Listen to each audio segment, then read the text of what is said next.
오늘 우리에게 주시는 하나님의 말씀은 누가복음 8장 43절에서 48절 말씀입니다. 이에 12해를 혈루증으로 앓는 여 중에 아무에게도 고침을 받지 못하던 여자가 예수의 뒤로 와서 그의 옷가에 손을 대니 혈루증이 즉시 그쳤더라. 예수께서 이르시되 내게 손을 댄 자가 누구냐 하시니 다 아니라 할 때 베드로가 이르되 주여 무리가 밀려들어 미나이다. 예수께서 이르시되 내게 손을 댄 자가 있도다. 이는 내게서 능력이 나간 줄 알미로라 하신대 여자가 스스로 숨기지 못할 줄 알고 떨며 나와 엎드리어 그 손 댄 이유와 곧 나온 것을 모든 사람 앞에서 말하니 예수께서 이르시되 딸아 내 믿음이 너를 구원하였으니 평안히 가라 하시더라. 아멘. 자리에 앉아 주십시오. 오늘은 처음으로 다운홀에서 특송이 있겠습니다.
오늘 말씀은 내게 손을 댄 자가 누구냐? 라는 제목으로 신재훈 목사님께서 말씀 불회하여 주시겠습니다.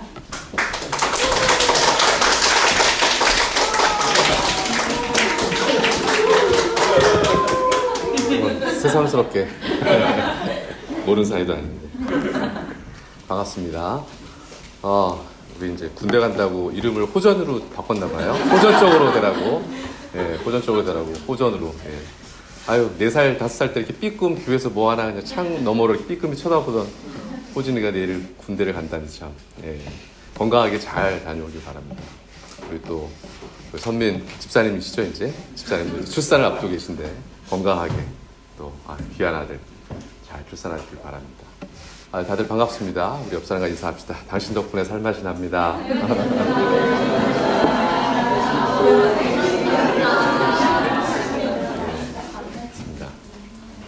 밥맛이라고요? 밥맛이 납니다. 밥맛이 납니다. 깜짝 놀랐습니다. 네, 제가 뭐하고 지내나 뭐 궁금하진 않으시죠? 별로. 그다지. 그다지. 네, 궁금하셨나요? 그냥 본론으로 들어가서 이제 정권이 바뀌면서 이제 뭐 오세훈 시장이라든가 윤석열 정권 속에 있으면서 장애인들의 현실은 사실 냉혹한 겨울을, 냉혹한 계절을 보내고 있습니다. 불과 한 사례를 들자면 2023년도에 공공일자리란 그 장애인 취업을 했던 400명과 그들을 지원하던 전담 인력 50명, 총 505명이 일체 대화도 없이, 그 다음에 미리 사전 얘기도 없이 일순간에 모두가 해고가 되고 말았습니다.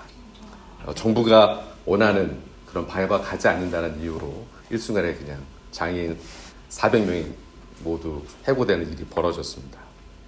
그런 일들을 왜 자꾸 이렇게 벌여나갈까 생각을 해봤어요. 사진 하나 보여드릴까요?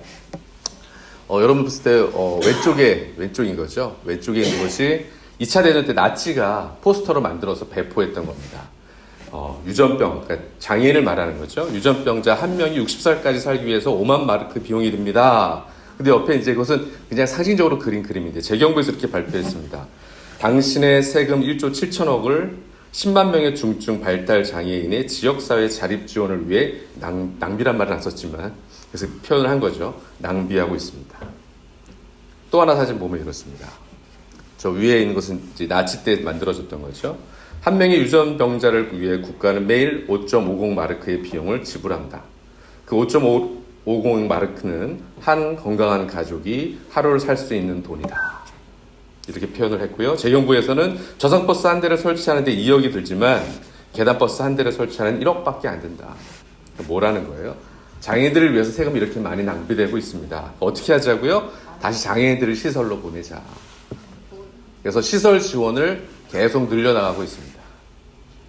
그러니까 자립을 탈시설을 하려는 사람 장애인들을 돕는 게 아니라 오히려 시설에 있는 곳에 비용을 더 많이 지원을 해서 다시 시설로 들어가도록 우리 눈에 보이지 않게 하기 위해서 노력하고 있는 것이죠. 사진 하나 다음 사진 보시면 여러분들 많이 보신 거 이런 거 혹시 지하철에서 겪어보셨던 거 출근 시간에 없습니까? 우리 여의도 가시다가 없었어요? 있었군요. 예, 우리 역시 수사님. 전국 장애인 철폐연대에서 지하철 선전전 이렇게 보신 적 있을 겁니다. 그럼 이제 대부분 들려오는 게 왜 이렇게 시민들을 힘들게 하느냐? 왜 불법적으로 시위를 하느냐? 출근 시간 말고 좀 낮에 한가한 시간에 하면 안 되냐? 이런 여러 가지 말들을 듣습니다. 전에 이제 어떤 당대표였던 사람은 지하철 시위에 대해서 불법적이고 야만적인 행동이다 이렇게까지 규정하기도 했습니다. 여러분 어떤 생각이 드시나요? 합법입니까? 불법입니까? 불법이죠. 불법이죠. 다음 사진 하나 보여드리면 다 아시는 분이죠? 네. 다 아시는 분이죠? 모르시나요? 마틴 루터킹 목사님입니다. 그렇죠. 우리 이름 모를 수 있죠. 네, 목사님이랑 이제 친하신 분입니다. 불법 시위를 주도한 죄목으로 고소된 것만 1000건이 넘습니다. 왜요? 그 당시 흑인이 차별받는 것은 당연했고 흑인과 백인은 함께 차에 탈 수 없었기 때문입니다. 함께 차를 타고 좌석을 마음대로 선택하겠다라는 것은 불법이었기 때문입니다. 그럼 마틴 루터킹 목사가 법을 어겼다고 그것이 야만적으로 느껴지시나요? 저런 야만적인 행동으로 시위를 하다니 이렇게 표현할 수 있을까요?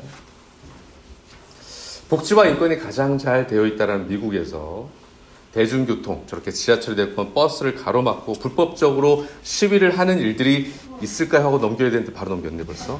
예. 1978년 콜로라도주의 덴버에서 장애인들이 이동권을 외치면서 16명의 장애인들이 버스를 가로막고 시위를 벌이는 장면입니다. 그 당시 당연히 불법 시위였겠죠. 이 불법 시위가 시작을 계기로 12년 만인 1990년 장애로 인해서 어떤 차별도 받지 않는다라는 미국 장애인법이 드디어 만들어지고 제정되었던 것입니다. 한국의 장애인들이 불법이 아닌 정당한 방식으로 그들의 요구안을 외쳤었을까요? 당연히 그랬었죠. 시청을 방문하기도 하고 국회의원을 찾아가서 애원하기도 합니다. 무엇이 필요한지 이야기하기도 합니다. 하지만 이곳으로 그 무엇도 바뀌지 않는 것이에요. 작금의 장애인 운동, 그걸 한마디로 말하면 이런 것입니다. 비장애 중심의 세상에 작은 균열을 내는 거예요. 그러면 어떤 일이 벌어지나요? 시민들이 이제 불편을 호소해요. 정부가 뭐하고 있는 거냐? 출국길 이렇게 막고 이거 뭐하고 있는 거냐? 어떻게 조치를 좀 취해라. 뭐 좀 해결해라.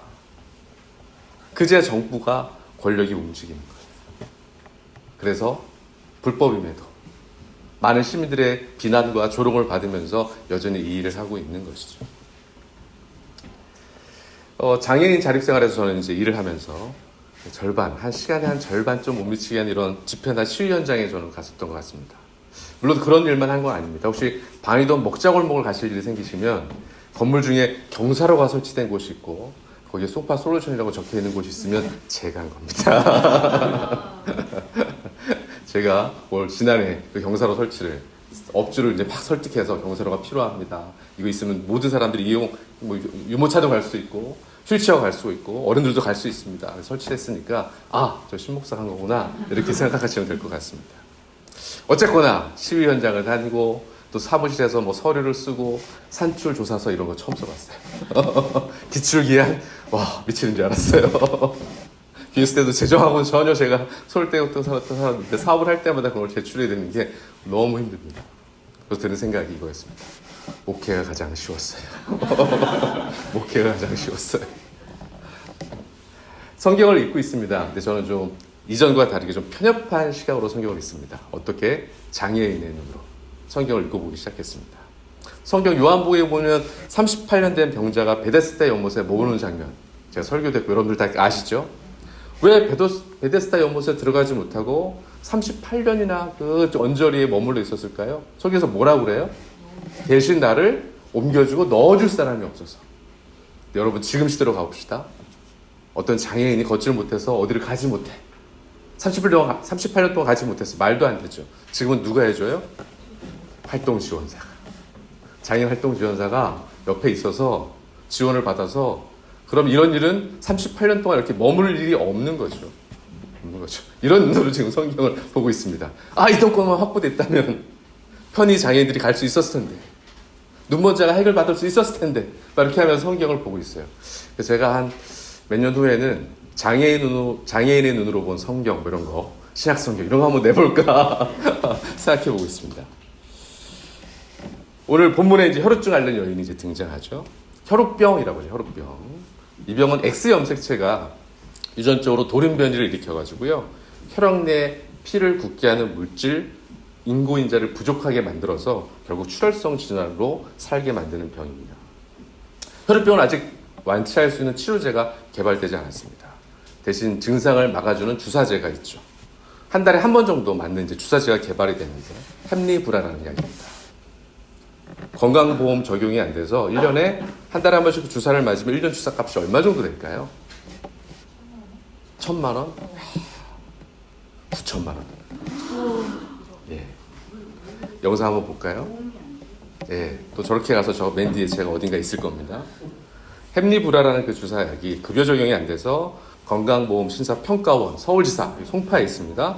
거기에서 장애인들이 시위를 벌이는 거예요. 주제는 목표는 이거 하나입니다. 이윤보다 생명을 이렇게 외치면서. 여러분 혈우병 자체는 장애 등급에 속하지 않아요. 장애 아니에요 그거는. 그런데 혈우병을 방치할 경우에 나중에 관절에 큰 문제를 일으켜서 마침내 장애인으로 될 수 있다는 거예요.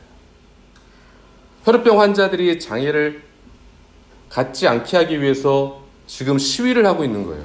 누가 시위를 하고 있어요? 장애인들이. 왜요? 이 사람들이 장애인이 될 수 있기 때문에, 이윤보다 생명을 더 중요하게 믿기 때문에 자기와 상관없는, 직접적인 상관이 없는 그 일을 위해서 일을 하고 있습니다. 햄리브라가 급여 적용이 됐다면, 그래서 아주 적절한 가격에 몇십만 원의 주사를 맞을 수 있다면 누구 덕분이라고? 저 뒤에 있는 제 덕분이라고 여러분 생각하시면 됩니다. 오늘 성경 본문에 한번 가보도록 하겠습니다. 41절에 이렇게 시작하죠. 우리가 읽지 않았지만, 이는 자기에게 12살 단 외딸이 있어 죽어감이라. 예수께서 가실 때 무리에 밀려들더라. 그 딸이 몇 살이래요? 12살. 누구죠? 네, 야이로죠, 야이로. 그러니까 지금 오늘 본문에서는 야이로의 딸을 고쳐달라는 이야기를 듣고 예수님께서 야이로의 딸을 고치러 가는 그 나서는 순간이었어요. 근데 그때 누가 치고 들어와요? 혈루병 여인이 치고 들어와요. 그래서 그 여인을 고치고 그러고 나서 다시 야이로의 집에 가는 그런 내용입니다. 중간에 그러니까 오늘 혈루병 여인이 있죠. 야이로가 12살이에요. 이 혈루병이 여인이 몇 년 동안 앓았다고요? 12회. 뭔가 관련이 있다는 걸 알 수 있죠. 오늘은 뭐 야이로에 따른 얘기할 수 없고 그 사이에 있는 혈루병 여인을 보려고 합니다. 마가복음, 마태복음, 누가복음 다 있는데요. 마가복음에 보면 12회 동안 고치려고 백방으로 노력을 했던 것 같아요. 마가복음 5장 26절입니다. 많은 의사에게 많은 괴로움을 받았고 가진 것도 다 허비하였을 때 아무 효임이 없고 도리어 더 중화해졌던 차에 가진 재산을 모두 자기의 병을 고치기 위해서 썼지만 모두 탕진해 버렸습니다. 여인의 병은 더욱더 깊어만 갔습니다.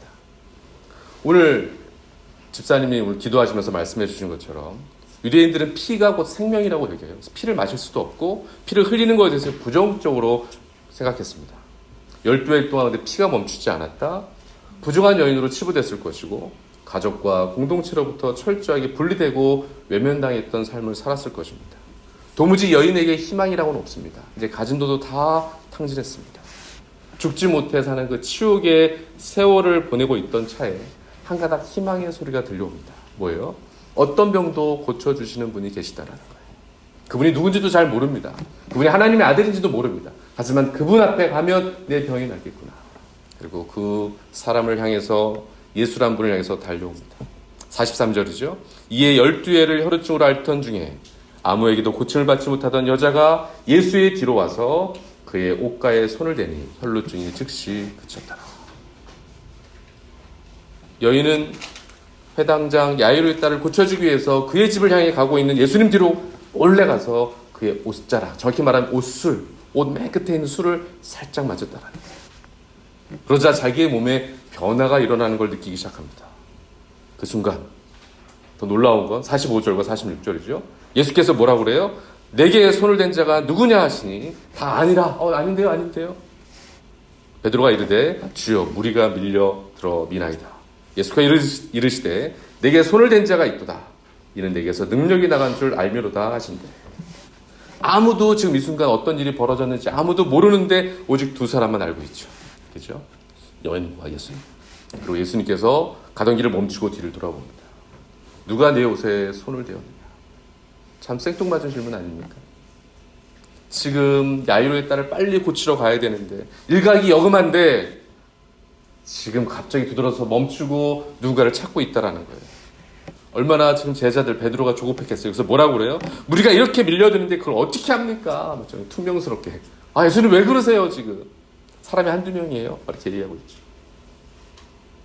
그 순간 정막을 깨고 무리 속에 있던 한 여인이 예수님 앞으로 나옵니다.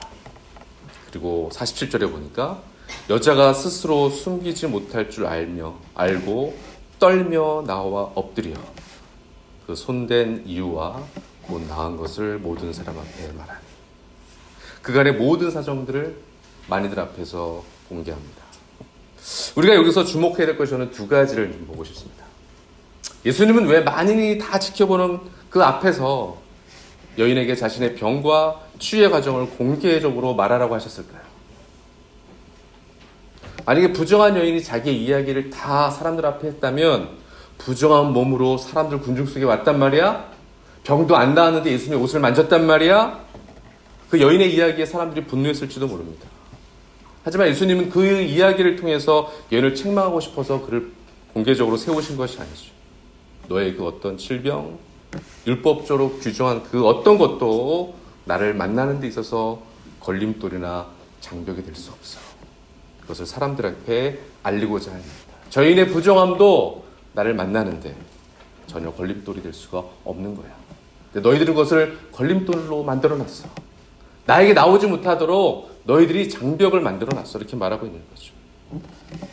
주님께 중요한 것은 제의적 정결이 아니라 고통받는 사람이 온전해지는 것입니다. 오늘 이 본문을 묵상하면서 그냥 복음성 하나가 떠올랐어요. 내 모습 이대로 사랑하시네. 연약함 그대로 사랑하시네. 나의 모든 발걸음 주가 아시나니 날 인도하시네. 내 모습 이대로 사랑하시네. 주의 날개 아래 거하는 것, 주의 임재 안에 거하는 것, 나의 가장 큰 소망, 나의 가장 큰 은혜, 주와 함께 동행하는 일. 그렇죠. 여러분들이 어떤 모습이든 간에 주님께서는 내 곁에 나오기를, 그 병든 그 몸으로, 상처난 그 마음으로 나에게 나오기를, 네가 뭘 해서, 네가 뭘 갖춰서가 아니라 그 모습 그대로 나오기를 바라신다. 낮은 자리 시작할 때 저희는 어떤 율법적 신앙을 다 버리기로 약속을 했습니다. 복받기 위해서 헌금하지 마십시오. 혹시 벌 받을까봐 예배 나오세요? 예배 빠지면 벌 받을까봐 교회 나오시는 거예요? 그러면 좀 쉬셔도 됩니다. 예수님을 만나는데 어떠한 조건도 율법도 걸림돌이 될 수 없었기 때문이었습니다. 그리고 그 이후에 예수님의 뜻이 무엇인지를 묻고 예수께서 원하시는 예배, 제도를 만들어 갔습니다. 그런데 어느덧 우리가 쌓아올린 선하다고 믿고 있는 것들이 예수님을 만나려는 믿음이 부족한 자들에게 높은 진입장벽이 되어 있는 것은 아닐까요? 이 땅에 잘못된 교회와 다른 길을 걸어가겠다고 낮은 자리 교회를 세웠고, 그래서 낮은 자리 교인이 되려면 이 정도는 해야 하지 않느냐고 우리가 말하고 있는 것은 아닐까요? 너 병이 나온 다음에 와. 그 정도를 감당한 다음에 나와. 그 다음에 일해. 이렇게 말하고 있는 것은 아닐까요? 교회에 적극적으로 참여하는 교인들이 의도하진 않았겠지만 열심을 내어 참여하지 못하는 이들이 마치 2등 신자처럼 스스로를 아파하고 있는 것은 아닐까요? 그 조건들이 주님께서 다가갈 수 없는 장벽으로 있는 것은 아닐까요? 오늘 예수님은 율법과 제도에 짓눌려 숨조차 쉬지 못하는 그 사람들의 숨구멍이 되어주셨습니다. 스스로 깨끗해져라가 아니라 부정한 자리에 내려가셔서 세상의 더러움을 걸레가 되어 닦아주셨음을 기억합시다. 이제는 올라오라고 하지 말고 우리가 내려가는 방식을 취하는 것은 어떨까요? 두 번째입니다. 우리가 주목해야 할 것은 이 여인을 향해 주님께서 구원을 선언하셨다는 거예요. 48절에 뭐라고 그래요? 예수께서 이르시되 딸아 내 믿음이 너를 구원하였으니 평안히 가라 하시더라. 여러분 사실관계를 한번 따져봅시다. 예수님에게서 능력이 나간 거지 여인에게 어떤 치료할 수 있는 능력이 있었던 것은 아니잖아요. 결단코 아닙니다. 근데 예수님께서 꼭 치유의 근원이 여인의 믿음에 있었던 것처럼 얘기를 해요. 터키, 트르키예죠. 트르키의 이스탄불에 가면 코라 교회가 있습니다. 거기 벽화가 있는데 오늘 이 본문을 그림으로 그렸어요. 그림이 이래요. 보시면 밑에 여인이 있죠. 아주 옷 끝을 살짝 만지죠. 제목이 뭔지 아십니까? 제목이 굉장히 재밌어요. 기적을 훔치는 여인. 뭐라고요? 기적을 훔치는 여인이래요. 기적을 훔쳤대요. 오늘 여인과 관련된 동사는 단 두 가지입니다. 예수님을 만지면 병이 낫겠다라고 믿었던 그 믿음, 그리고 뭐예요? 예수의 옷을 만짐. 믿음과 만짐. 딱 동사는 두 가지입니다. 주님을 붙들면 새 삶이 시작될 것이라는 단순한 믿음과 그 믿음을 실제화하는 작은 행동, 이것이 기적을 훔치는 능력이라는 거예요. 혹시 자신이 혈우병에 걸린 여인처럼 교회의 뜻의 방향에 함께하지 못하는 것 때문에 때로는 교회를, 때로는 자신의 믿음 없음을 원망하고 계신 분이 계실까요? 오늘 여인은 자신의 병을 원망으로 끝맺지 않았습니다. 그 자신의 병을 통해서 주를 새롭게 만나는 기회로 삼았다는 거예요. 아까 말했죠? 여러분 연약함 그대로 주님께서 받기를 원하십니다. 그 연약함을 주를 만나는, 주를 통해서 나를 새롭게 구성하는 기회로 삼으시길 바랍니다. 믿고 예수의 옷자락 끝을 만지는 그 작은 행동, 그 작은 행동이 자신의 병을 치유하는, 습관화된 무력함을 치유하는 시작임을 기억하시기 바랍니다. 우리 모두 혈우병 여인과 같습니다. 하지만 오늘 믿고 믿음으로 그치지 않고 그의 옷자락을 만지시기 바랍니다. 오늘 뭐라고 그래요? 내 딸아 평안히 가라 하시더라. 평안히 가라 뭐요? 내 딸아. 그 여인을 딸이라고 불러줘요. 관계가 회복된 거예요. 하나님의 자녀가 된 거예요. 구약에서 하나님의 백성, 하나님의 자녀라는 단어는 암이라는 히브리어인데 그 뜻은 이렇습니다. 하나님의 꿈에 동참하는 사람. 하나님의 백성은 누구라고요? 뭐에 동참하는 거라고요? 무슨 꿈에? 개 꿈이 아니라, 내 꿈이 아니라 하나님의 꿈에 동참하는 사람.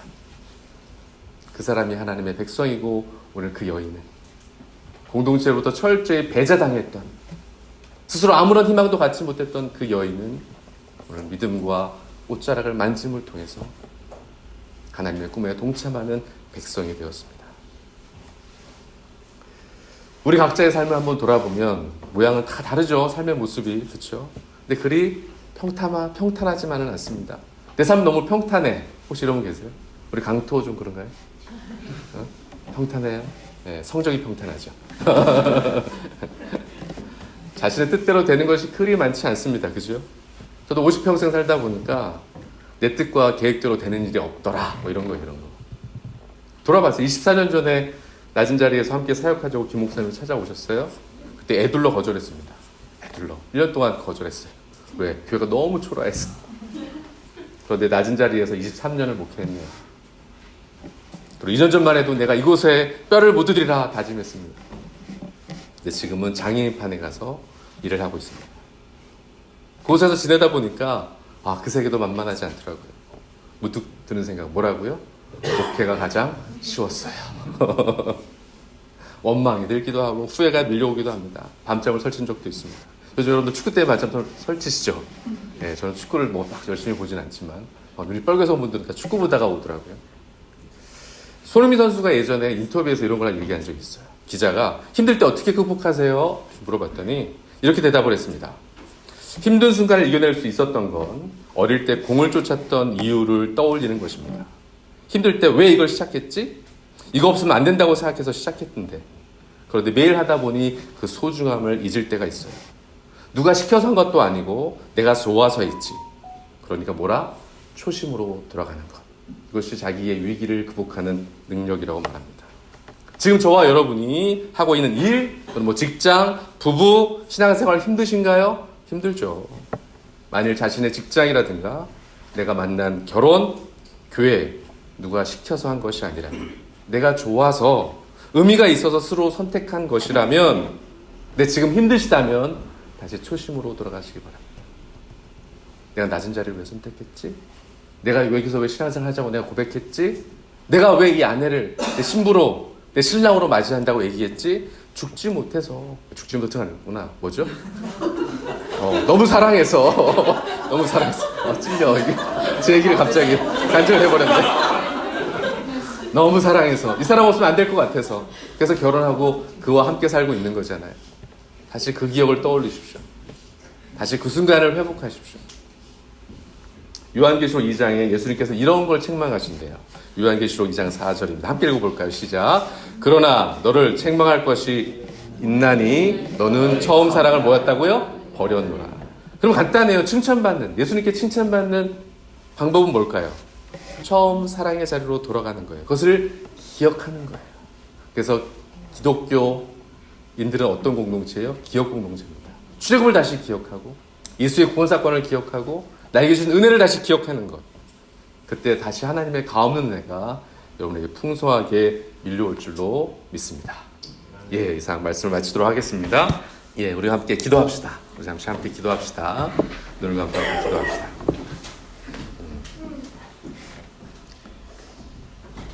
여인이 예수의 옷에 손을 댐으로써 혈루가 멈추게 되었을 때 성경은 그녀가 구원을 받았다고 말하지 않고 그녀의 병이 나았다고 말했습니다.